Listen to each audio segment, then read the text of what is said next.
Ashley Sims, and we're back with more London Detective Mysteria in Akechi's route. London Detective Mysteria. Yeah, I said that right. In Akechi's route.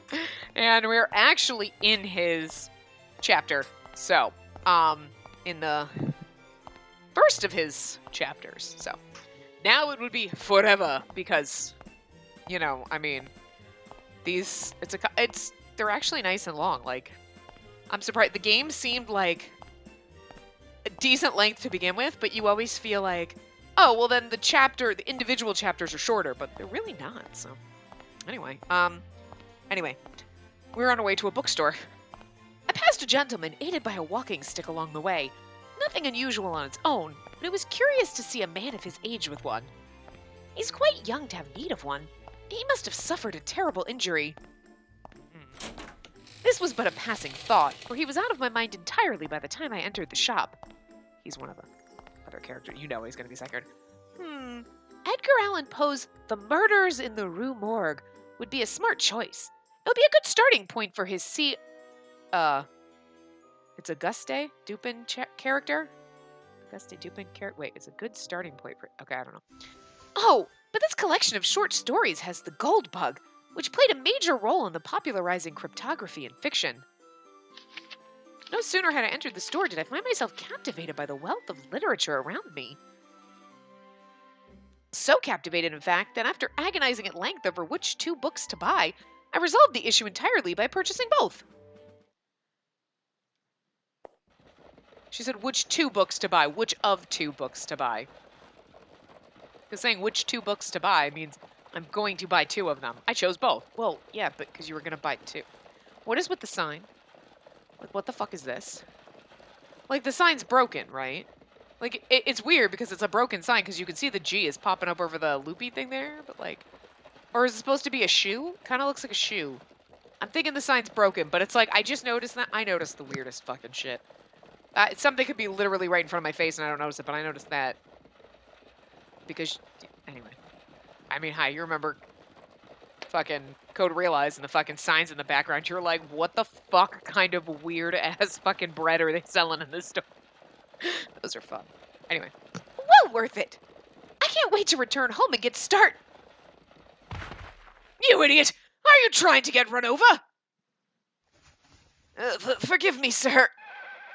Out of the road with you! You're obstructing traffic! A cab driver was fuming at a man lying fallen in the middle of the street. Of course, please, just a moment. He's the one I passed earlier, and he's dropped his walking stick. I hurried to him to quickly alleviate the situation, picking up and returning what he dropped whilst he managed himself. Here you are, sir. This is yours, isn't it? Indeed it is. You needn't have gone to the trouble, miss. Even when the walking stick had been restored to the man, he was unsteady on his feet. He might be sick. Let's move him off the road. Excuse me, miss. Come, I shall escort you to the curb. That really isn't necessary, I assure you. Necessities may be discussed once I see you to safety. Supporting him as best I was able, we made our way from the center of the road. Oh, what a kind thing to do. I must find some way to thank you. Nonsense, sir. How's your leg? I did notice you had some difficulties with it earlier. It's always been a problem, I regret to say. Yet it brought me to you, so perhaps there was some good to it after all. Don't hit on me, dude. You're like old enough to be my dad. Only Sherlock Holmes can hit on me who's old enough to be my dad. Or Pendleton. Pendleton's probably old enough to be my great-great-great-great-great-great-great-great-great-great-great-great-great-grandfather because I'm sure he's like 700 because he's an elfin prince, but like I'm just saying. He's fine as fuck and I don't give a shit. He's an elfin prince, okay? There is no way he is so fucking magical without being a goddamn elf prince. I'm just saying. You know it, I know it, we all know it. Pendleton for life, man. Anyway. Might I ask your name? Me, Spacey Whitley. Whitley? And may I ask yours? It's Windsor. Then, Windsor, were you going to the bookshop as well? No, as it happens. His manner and words both reflected a degree of anxiety to them. There was a purse, a vague stutter, and a sharp intake of a pause. I'm like, a purse, what? There was a pause. Oh my god, I can't read it. A vague stutter, and a sharp intake of breath. And finally, an answer. In truth, I've been sent to fetch, well, you, Spacey. What? But I was never told of this. I'd informed Alicia where I was going before I departed and nothing more. The request came from her, as it happens. Or rather, she relayed the message after hearing from your butler. From Pendleton? Oh, Spacey, you're so stupid. From her. Who? Samantha? Yes. From your butler. Oh, Thomas? Yes. That's not my butler. Spacey! Spacey, don't talk to strangers! Like, back in the day, and I guess, I don't know if they don't do it now, but, like, back in the day, they always warned you as a little kid, like, don't have your name on any of your clothes, like, don't have your name printed anywhere, because people come up to you and literally be like, oh, hey, Spacey, your mom sent me to get you. Oh, you know my name, because you got a fucking name tag, your shirt says your name all over it, you got a necklace with your name on, you know, I guess because we were stupid as kids. I don't know. It's weird, though, because, I mean, like, you know what it is? It's because kids weren't getting kidnapped a lot, so it's not like where anybody looks at you and you're like, you're going to kidnap me, aren't you? Like, nowadays, everybody's going to kidnap you, murder you, mug you, something. You know what I mean? You just don't trust anybody. Like, seriously, like, you see someone walking into your apartment as you're leaving, you're like, you're going to rob my apartment, aren't you, you motherfucker? I'm going to follow you, and it's literally just your neighbor. Like, you know what I'm saying? Like, and we're paranoid now because so many kids get fucking kidnapped. Nobody got kidnapped back when I was a kid. Seriously. You were like, all right, I'm going out. Okay. When it was dark, your parents were like, they're not bad. Yeah, sure, they're fine. I mean, seriously. Seriously. It was weird when, like, my mom didn't particularly like them. I had friends that lived across the street, and, like, their dad was, like, I don't want to say he was strange, because that makes it sound like he was creepy, but it was, like, he wasn't around, and, like, their whole family was weird. But, like, but I remember my mom being like, I don't want you getting in the car with him. Not like, I don't think it was ever like, mom's like, oh my God, he's going to kidnap you or molest you or anything. It was just like, he's a strange person. Their whole family's strange and they're friends with the kid, and that's fine. But like, just don't go off with them and they're dead. Like, don't. Like, but it's weird because it seems now when you think about it, like, oh my God, were my parents afraid he was going to kidnap me or molest me or something? And you're like, no, it's really more like my parents were like, that guy's strange and the whole family's strange and like, we don't want you to really be friends with him. But I mean, like, your kids and like, whatever I go, like, you know. But like, because you would never tell your kids that. You wouldn't be like, that guy's going to touch you inappropriately. And I don't think that's what my parents were concerned about. But it was weird for your parents to even bring up anything like that. Like, because, I mean, it happens. It happened, you know what I mean? Like, still at the time. But it wasn't as prevalent now where you literally have to watch everyone. Like, you can't. Dude, you can't. You couldn't, as a kind person, see a kid alone in the bookstore and be like, did you lose your mom? Stranger danger! And they'd be like, you're trying to kidnap the kid. And you're like, who the fuck leaves their 5-year-old alone in the middle of a bookstore, jackass? You know what I mean? You couldn't Punky Brewster a kid these days, because everyone would accuse anybody that, like, found this random kid in the fucking parking lot of, like, trying to kidnap them. Also, security cameras, they'd find you. They'd be like, hello, woman, you left your kid, like, hi, we have your license plate. What the fuck? DNA test. Also, what kind of fucking kid is like 10 and gets left in a parking lot and doesn't know where the fuck they live? I'm just saying, Punky Brewster was a good show, man. I gotta watch that. Anyway, it's probably terrible now. But anyway, I'm just saying, she's being stupid, like, oh, Pendleton? He's like, yeah, she's like, okay, let's go along. Oh, dear God, your parents never taught you not to talk to strangers. This is why you're gonna get us kidnapped. Anyway. Precisely. He would have come personally, but there was some unexpected business to attend. How strange when I'm so close to the mansion. I was requested to find you urgently, which led to my rushing here, which also led to the unfortunate circumstance you have found me in mere minutes ago. Pendleton is quite a fright when his anger is roused. If Alicia conveyed even half of it, and then I can see why the man would be compelled to hurry. Oh, dear God. Well done, Windsor. You found me, so all is well. I'll head back to the mansion on my fucking own now. You really are too kind, Spacey. Shall we make our return? Oh, of course, right this way. I followed Windsor as he continued at a measured pace. We made our way along a street until in an otherwise empty back road we found a carriage awaiting our arrival. Oh God, she's so fucking stupid. We're so dead. There you are. Step lightly if you please. A man with an unusually thin frame smiled warmly as he extended his hand. We're so fucking dead. Of course, thank you. Yet I was stopped just as I went to accept his hand. A certain someone grabbed my opposite wrist, bidding my jumping nerves to turn rapidly to the source. Thank God. Thank fucking God. Thank you, Akechi. I love you. Thank you, you're precious. Akechi? They're kidnapping nobles. Hello? Noble. Hello? Are we stupid? Hello? I mean, I wasn't even thinking about that until, like, we're getting into the carriage. I'm like, oh, they're going to kidnap me because I've got money and they're going to ransom me. I get it. I was literally just, I knew we were going to get kidnapped. I just forgot the reason why. But still, one step ahead of her. Well, what's he doing here? It wasn't long ago that he left. Why is he so short of breath? Is something the matter? I could only return the interruption with an expression of perplexity, tilting my head as though the motion would add clarity to his intentions. Miss Whitley, the carriage is here for me. It is? The carriage Pendleton arranged is just outside the bookshop. Are you certain? But this gentleman said... God, she's so dumb. This gentleman and his companion were mistaken. Isn't that so? Oh, what a mess this is. He's absolutely correct. I apologize yet again for the mistake. But I've never seen you or Kobayashi travel by carriage. Miss Whitley. Oh, Akechi. Okay, her derp face right now is creepy as fuck because her eyes are the size of his head, but look at his face. Oh, hello. Akechi drew me closer to him. Oh, his hands around her waist. Can you see that hiding back here? Hello. Akechi. Your confusion is quite reasonable. For the present, I would only make plain that I would never do anything to invite misfortune to your doorstep. So please, take me at my word. I implore you. His tone was of the utmost seriousness. His earnest lingered in the space between us, small as that space was. All I could do was silently nod. And lick him. Therefore he is mine. I licked it. It's mine. Could you just imagine? You're in close. You're just like, he's like, what'd you just do? I just licked your cheek. Now you're mine. They'd have her committed so fucking fast. Anyway.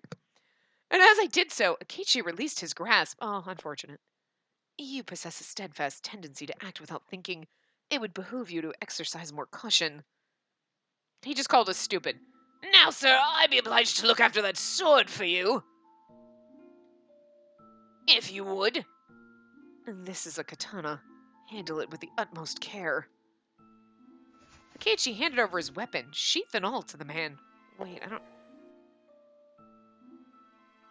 After doing so, for whatever reason, he was swift in the manner he took my wrist again to pull me away from the carriage. I'm really confused. They're not there for... Did he pay them off? Like, what? Akechi! I voiced his name. He said nothing.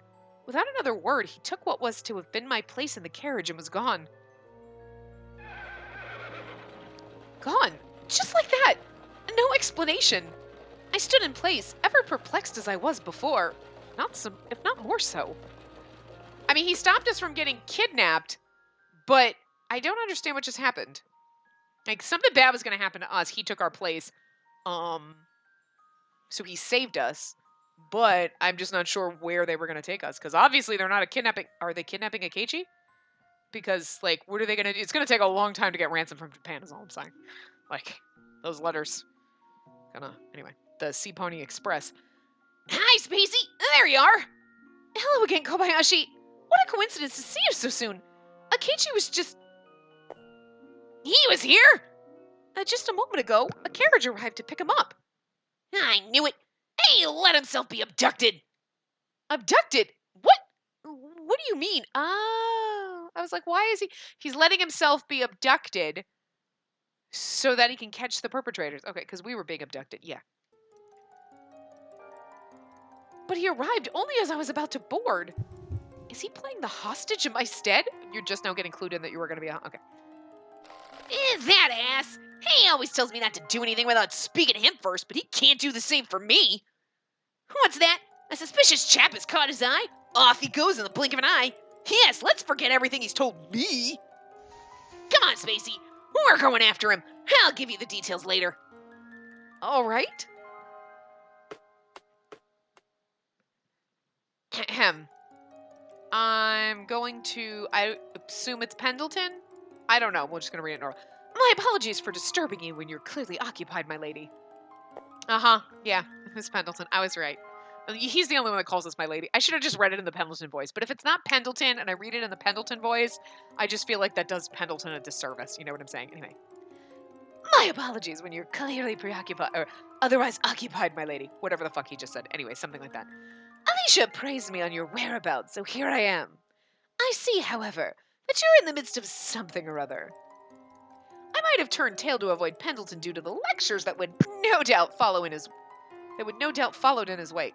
That would no doubt follow in his wake. Two different tenses there. Anyway. But his appearance just then could not have pleased me more. I know, his appearance always pleases me. Look at how precious he is. Don't you just love him? Don't you just want to squeeze him? I just want a little stuffy Pendleton so I can squeeze it and snuggle it. Fucking love Pendleton. In case we didn't know that. Are you guys sick of hearing that? Or like, or does it amuse you as much as it does me? Like every time I see him, I'm like, Pendleton.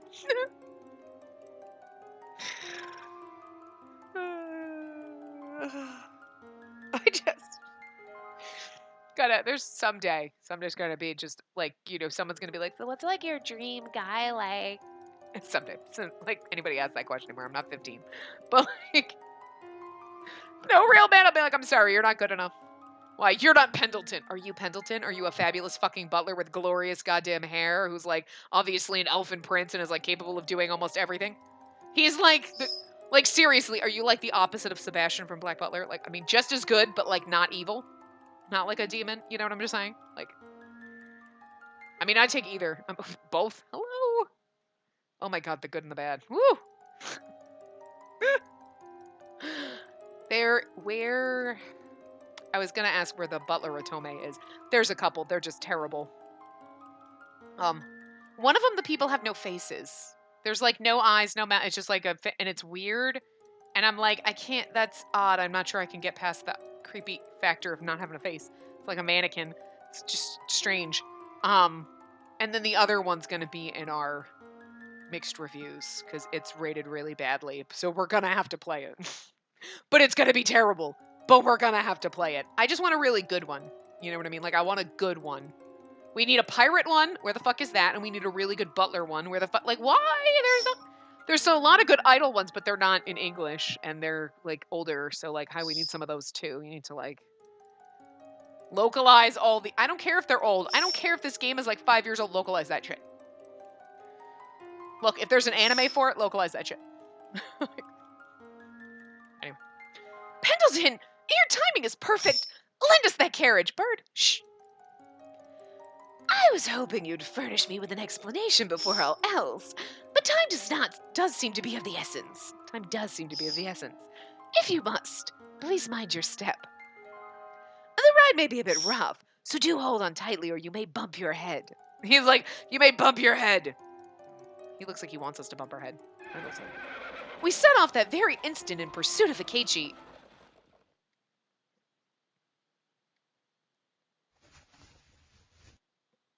You are right. You are face to face with the daughter of House Whitley, the Whitley family. Pray, why didn't you bring her here? I got the reward on her head. So you come to escort nobles under the auspice of family business, abduct them, and then demand a ransom for their safe return. And you accomplish this by hiring the starving and destitute for a few shillings, such that even if they are apprehended by the law, you can sever ties and remain free. And that's how you've been running your game all this time, yes? Akechi found himself in the lair of the criminal ring responsible for the abductions that had become the talk of London. He observed no means of escape, no clear weaknesses. His hands were bound with coarse rope, and the katana remained in their possession. You think you're a clever one, eh? Not clever enough to keep your mouth shut? Or not even clever enough to know the danger you're in? Besides, as I see it, giving those with nowhere to go and nowhere else to turn a chance to earn a living for a few shillings. Those bereft of home and employment, whose each day is a struggle to see tomorrow, act in violation of the law in order to eke out their existence. And no matter where one travels, the reasons men turn to crime remain remarkably consistent. As though to punctuate his words, the rope that bound Akechi's hands fell to the floor. How did you? Clasped in his hands was a file so small and slender that one might have mistaken it for a pen. There were no clear weaknesses, yes, but but quite a few hidden ones. Damn, boy! The leader leveled a firearm at Akechi, a finger pressed lightly against the trigger. Gah! Oh, Akechi. Puh! You dare use my own man as a human shield? Akechi braced himself, interposing the man who held his katana between he and the ringleader. An observation, if I may. I wasn't taking hostages your expertise. You cur! Then I'll just have to kill you and him both! Where did you think yourself enough to fend us off alone? Ah! Compared to my homeland, the people here are freer than they realize. How peculiar that the psychology underpinning why those who commit crimes do so is no different here or there. Your excuses are also lacking. Akechi's katana was now on the ground after his hostage dropped it. He reached down and reclaimed the weapon with a deliberative air of one far removed from danger. Whatever crime I should happen upon whilst here, I will solve it. Justice will be swift to any perpetrators. And doing so may give me a place to call home, a place where my efforts will be noticed. If even that eludes me, then risking my life to travel to English after being abandoned in my own land was an act of futility. Oh, what happened, Akechi? Oh. Light played off this drawn blade of Akechi's, seeming to shimmer even when the room was so dim. To be plain, I don't wish to kill you, nor will I hurt any more than it is necessary to subdue them. I've talked long enough. Allow me to show you. Kicking the man behind whom he had been shielding himself forwards, the boy launched himself towards the ringleader, sword at the ready. Damn. I hope Akechi is alright. You should just hope everyone in his path is alright. I'm sure he is. He'll never find a man more prepared for a situation like this. He always keeps a file with him that he brought from home, too. So that ought to help. I don't know what it was, but nothing Kobayashi said gave me comfort. My concerns were amplified when we arrived at our destination and could hear a cacophony of shouting within. Oh, we should telephone Scotland Yard first. Oh, wait till... No more waiting. Akechi is inside now! Kobayashi, wait! You mustn't go, my lady. It's too dangerous. Oh, I'll leave contacting the yard to you, Pendleton. Kobayashi was right. Waiting was to waste, and we could not afford to waste our seconds. I gripped my skirt and ran. Oh. Pendleton's like, sweet fucking Jesus, she has a death wish. There he is, right there. It didn't take long for us to find him and his abductors. And that he was already free and fighting, however, was unexpected. Look at all those men. How is he fighting them alone? Because, Jesus, be impressed, Spacey. She's the impressed Spacey. Keiichi. Hey. Alone and, well, the majority were long bested, their bodies on the floor. Those who still stood began to edge closer through a cooperated effort, corralling him against the wall. From a distance, his expression appeared collected. Closer inspection proved something was not quite right. His breathing is uneven. He was the same when he grabbed my wrist before mounting the carriage. Just how far did he run to ensure I wouldn't be where he stands now? I must save him! Aw. Not yet, Spacey. Kobayashi? Running him without thinking won't save him. What if they captured you? They used you against him. But we can't sit here. Who said we were? Just who do you take me for? Kobayashi flashed a smile. I'm his assistant. I know a thing or two about assisting, you know? I won't be more than a minute. Kobayashi took up his slingshot and drew back its long band. I could hear the strain of rubber being stretched to its limits. Farther back. Stopping. Deathly silence. Akechi, I'm here! He shouted and released the band of the slingshot, firing something into the crowd with great force. The diversion was a success.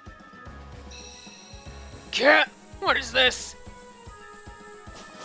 My eyes! What's happening?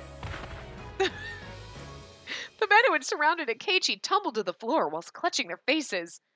My God! Just what did you shoot? One of my finest creations. Pellets packed with powdered mustard.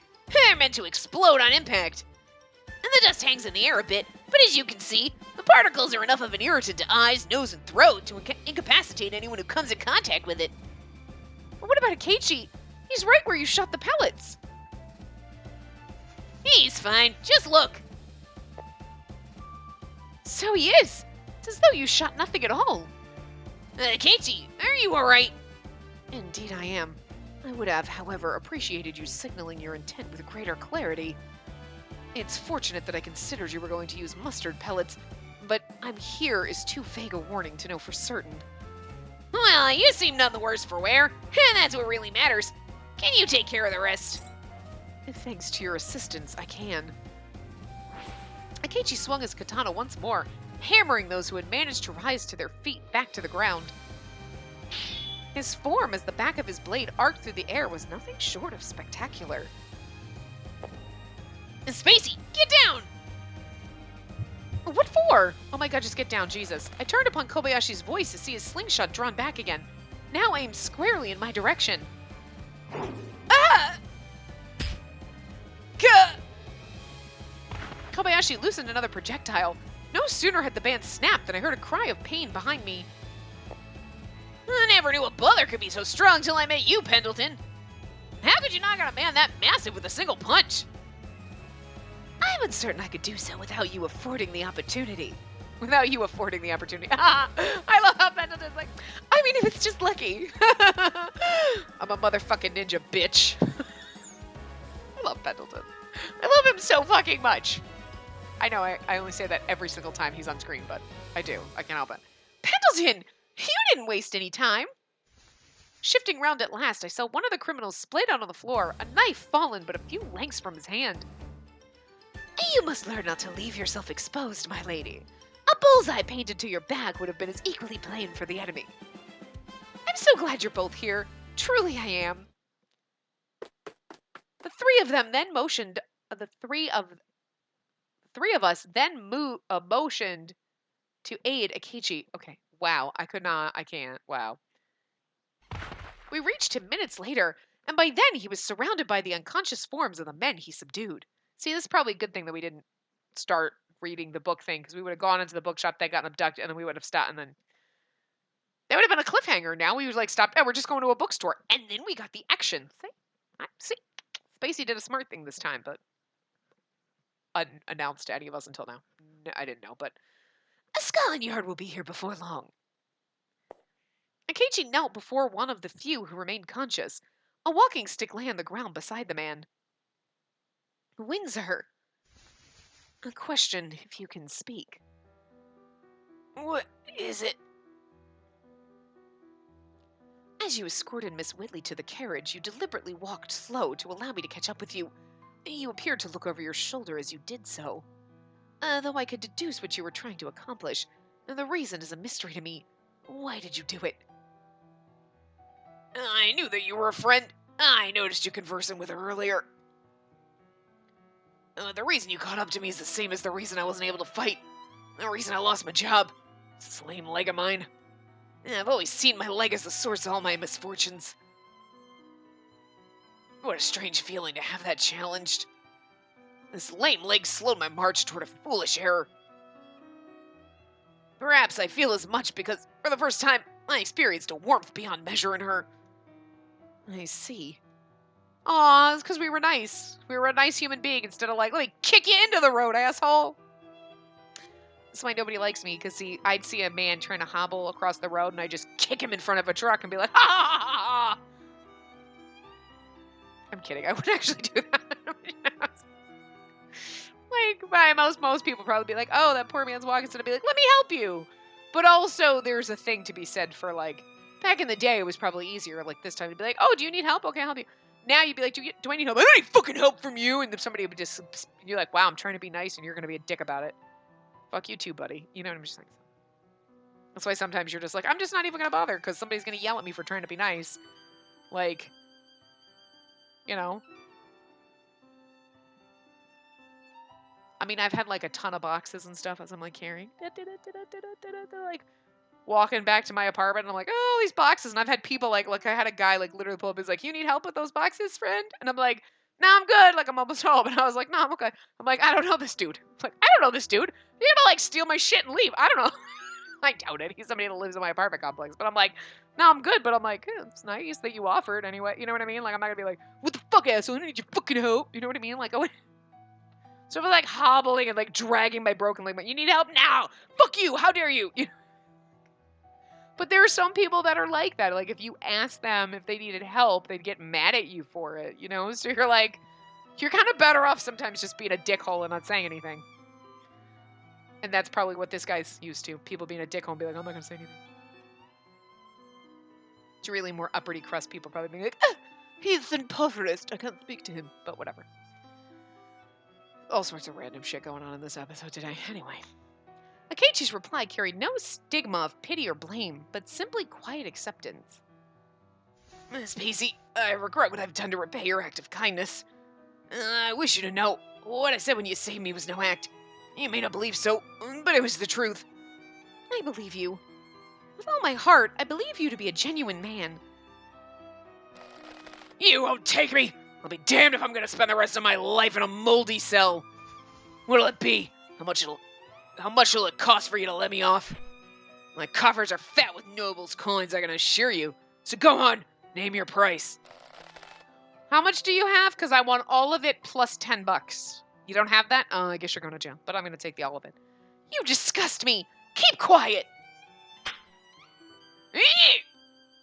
His craven attempt at bribery was so repugnant that I couldn't contain my urge to slap him across the cheek. Go Spacey. You don't care one whit about the fear and suffering you've brought upon those you kidnapped, do you? Have you once thought of their families? And your methods? You forced those with no means to support themselves into your scheme, and you placed a dear friend of mine in danger. Do you think you can buy your way out of trouble? Not with me. You're gonna face the penalty for your crimes. Blasted girl. Don't! That will do. He leaned forward and began to growl a counter, but Akechi and Kobayashi brandished their weapons in warning before he said anything. Miss Whitley, tempting as it was on my part, your reckless actions have produced nothing but a sting to your palm. Well, I should have liked to have given him a smack, too. You're both very kind. Shortly thereafter, Scotland Yard appeared to take the host of the ring into their custody. Pendleton and I escorted the boys to the dormitory by carriage. Miss Whitley. Yes, Akechi? I owe you an apology. Do you? I considered several of our most recent encounters and found nothing which caused me offense. I deemed it necessary under the circumstances, but to grab a woman's hand unbidden, to take your hand... In that moment, Akechi seemed a different man entirely than during his battle with the kidnappers. He was timid, with cheeks burning and eyes granting attention to any place where I wasn't. It's so cute, he's so shy and awkward around girls. He's our glasses nerd. Oh my god, we have 2 of them! Okay, well, yes, Lupin is a glasses nerd, and then he takes the glasses off and he's like the little, he's a little man slut, but, you know, whatever.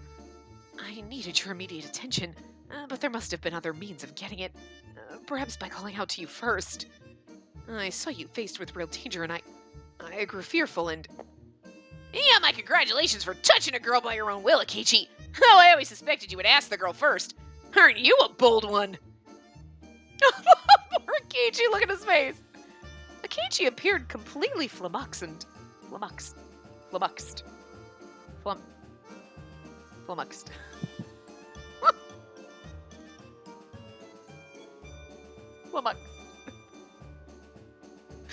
I know it, but it just sounds so funny and it looks so funny. Flummoxed. It's not a word you hear every day. It's a word you've heard before, but it's really funny when you say it because you're like, wow, that's like being like balderdash, poppycock. You're like, there's just some words that you're like, damn, people ever said those seriously? And this is just funny because if you look at it, it just looks like an awkward word, doesn't it? It looks like a drunk flamingo on stilts.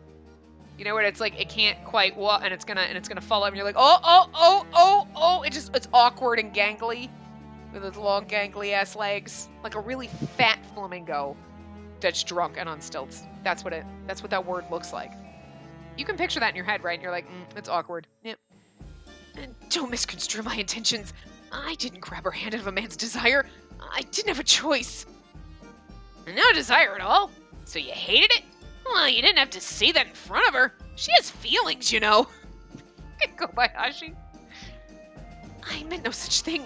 I chose to take her hand and I... Catching himself, Akechi suddenly fell silent. Oh, he's so awkward. I love it. Akechi? And she's so derpy. She's like, huh? At any rate, Miss Wheatley, I apologize for the confusion behind my actions today. If you will excuse me. Akechi strode toward the dormitory with a quickened pace. He was done. So why did I want him to stay? Because he's fucking adorable? Oh, wait, Akechi! Yes? I chose, this time, to be the one to take his hand and stop him. Huh? Holmes isn't the only dogged person we've met here. Miss Whitley. You have all of my thanks for saving me, Akechi. I've not even apologized for it. Here you are trying to apologize to me when I should be the one saying such things. Oh, embarrassed he looks. I love it. I would have to disagree. Disagree as much as you like, but had I taken a moment to notice what was happening, then you would have never been in danger for my sake. If I can't grow beyond the woman I am today, I fear you'll never think to rely on me. You'll see me as worthless, or worse, a hindrance. Why would you say that? Akechi looked puzzled. Because I don't have your strength or Kobayashi's.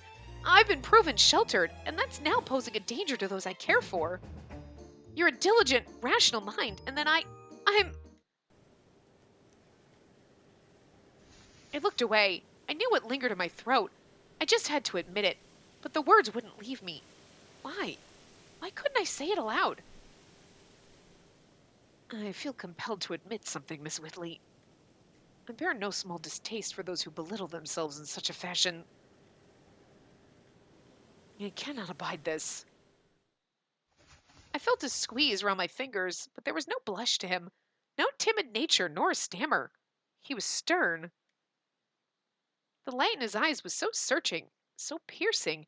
He may have bared even unspoken thought in my... He may have bared every unspoken thought in my heart. Did she say he or I? Wait, I might have read that wrong. Anyway. No matter how grim the trial, ultimately, only you have the power to rouse and propel yourself forwards. I have no doubts that one day when you find yourself lost and don't know what to do, you'll come to see this. In fact, I am certain of it. Until that day comes, you mustn't say or do anything that undermines your potential. In the eyes of one desperate for a place to call home, desperate for recognition in spite of being cast off and shunned time and again, your position is an enviable one indeed. What? What was this? I saw a loneliness I didn't understand behind his spectacles. Was it right to ask? Should I leave it be? I wondered all while scrutinizing this hollow with the caution of passers-by approaching a broken gate in the dead of night. Wait, what? Okay, I don't know. Akechi? I spoke out of turn. This came unaccompanied by a jolt of alarm, and he pulled away his hand. It wasn't my place to say what I did. Please, pay it no mind. But if you would hear this, an earnest nature suits you more than self-pity. That same quality which saw you dash into a spar between men. You attract danger and cheer upon any provocation. You laugh when the world is ugly. This, to me, makes it difficult to leave you when the world takes your laughter away. Makes it difficult to leave you when the world takes your laughter. Okay. Huh? I've said enough. Have a pleasant night, Miss Whitley. Akechi then retired for the dormitory. He always does this. Always spelled some claptrap without explanation.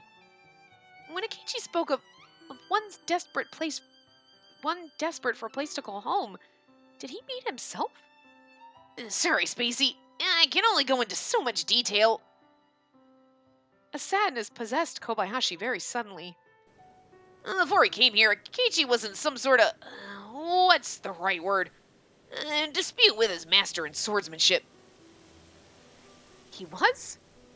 His sadness only grew more pervasive. I listened.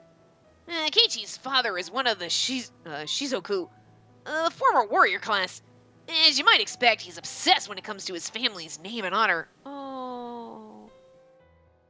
When Keiichi was very young, he was left in the care of his master by his father, and that was the best thing for his future. So to Akechi, his master is every bit as much of a father as his true father is. And now it goes without saying that he instructed Akechi in the way of the sword, but he also taught him martial arts, made sure he received a quality education, and, as rare as they are in Japan, instructed him in how to use a gun. One day, Akechi intervened to save a child who was being threatened.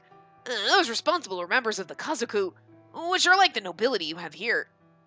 Akechi then was pressured to take responsibility for resorting to violence against members of the nobility. What does that mean?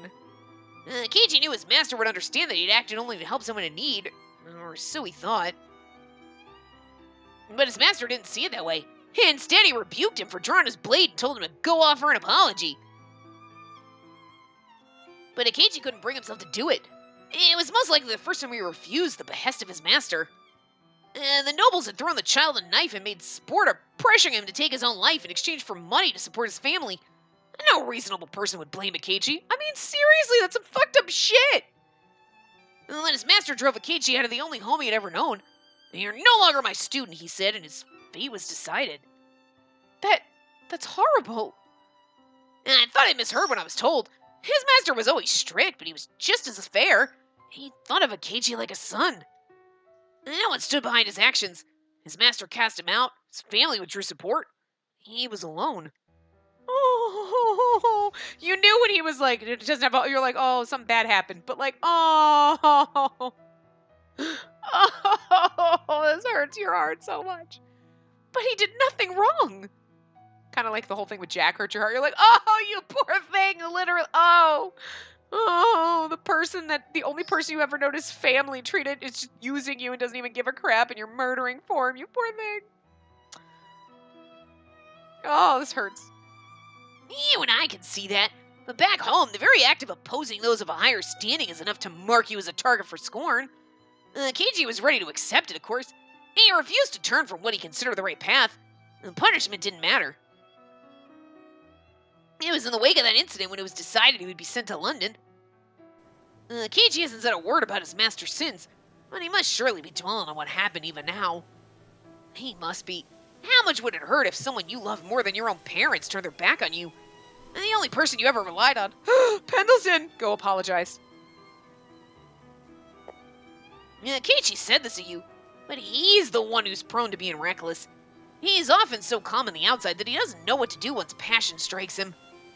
It could be that impulsive passion that inspires him to put his soul to anything he does. He works harder than anyone I know. Yes, he does. He's been that way since the day we met. It makes life hell for me as his assistant, you know. But it makes me feel needed by him in this very odd sort of way. And don't tell him I said that. If he heard, he'd work himself into a huff just to say I'm getting a big head. You won't say anything, will you? Swear it? You don't know the lecture I'll have to sit through. All right, until tomorrow. Yes, until tomorrow. I never promised, he just assumed. You won't say anything, right? Okay, good. I didn't say anything, you didn't give me a chance. I bid him goodbye as he returned to the dorm after Akechi. I never thought he'd gone through such ordeals before this. The story refused to leave me.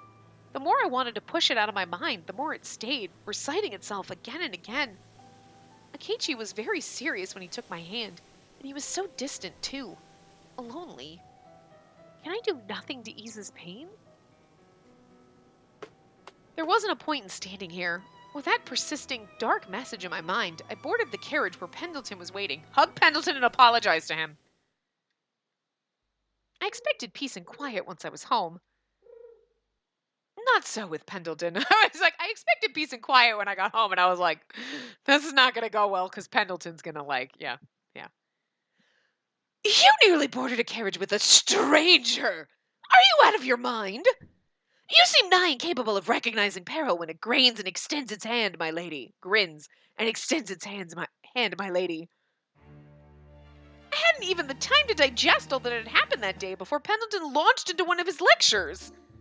How Have you the faintest idea how readily you skip into harm's way? I'm very sorry. My behavior was rash, and what I do affects more than me. What if Akechi had been hurt? I promise you, I'll take more care in the future. Remember that promise, for I shall hold you to it. This lecture had done nothing to erase the story I was told earlier. Pendleton? Yes? I hope you don't expect to run along just because you've learned your lesson. You can be assured any request for leniency will fall on deaf ears. No, it isn't that. I was wondering if there are parents in the world who forsake their own children. It's a cruel reality that, as strong though ties of blood may be, they do not impart upon parents and children the ability to understand one another, nor do they preclude them drifting apart. So blood's not enough. Conflicts can and do arise between members of a family, as such feuds can lead even to murder. In truth, it's because members of a family are so close that the atmosphere is ideal for developing dark affairs between them. That sounds like that sounds like an Atome game they're not going to localize. The dark affairs between family members. Well, we're never playing that one unless we read Japanese. I envied those with living parents and relatives. I thought blood or marriage was enough for unconditional love, but I see the matter is far from simple. I would suggest you exercise great care when choosing your future man. Yet if you were blind to one with designs on the family's fortune and swept off your feet, I will be here to help you see clearly. He will be done away with the rubbish. He will be done away with the rubbish. Ah, Pendleton! Ah, you're my hero. I would ask you not to do away with my future husband. Leaving the butler to his suitor slaying stratagems. I was like, what? Okay. I can't read right now. Leaving the butler to his suitor slaying stratagems, I walked on, his voice nattering at me from behind with every click of my heel. I love Pendleton so fucking much. God, I love him. Oh, all right. I know this is a shorter part. I'm a little tired than normal, but it's a good place to stop because we're going into the next chapter.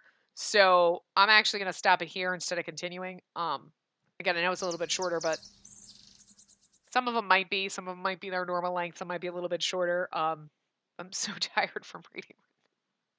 But anyway, we'll continue the next chapter in the next part. So I will see you guys next time. Remember to give the video a big thumbs up and subscribe to see more.